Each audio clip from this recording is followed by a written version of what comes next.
the interview is much more a structured means of gaining evidence about performance. And therefore, I've experienced where an interviewer will probably have a conversation with one person that goes in one direction, and then a conversation with the next person goes in another direction, and then they then find it difficult to compare candidate with candidate. Whereas I think if they impose just a loose structure around it, then obviously they can compare like with like rather than comparing apples with oranges. Yeah, the general perception is that you're employing someone based on personality.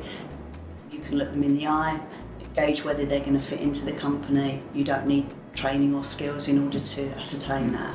There is an element of frustration I find with a lot of interviewers that spend more time than they would like interviewing people that are unsuitable, and also frustration in their choices because they want everyone to be what they think they are at an interview, and we both know that you really cannot get a full judgment until someone started with you. So there seems to be an element of acceptance that whatever is said at an interview is a little irrelevant until they start.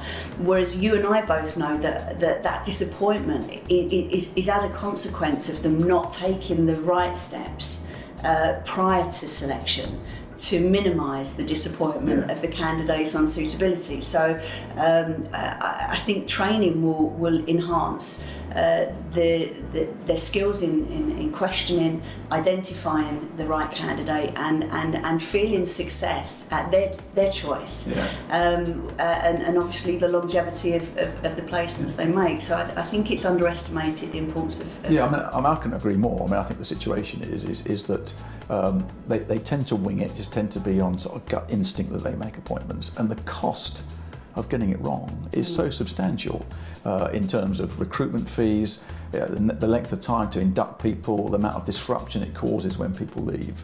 And it's the ultimate people business, and in a sense it's done in a rather laissez-faire way. I mean, certainly I would say any investment in interview training would pay absolute dividends.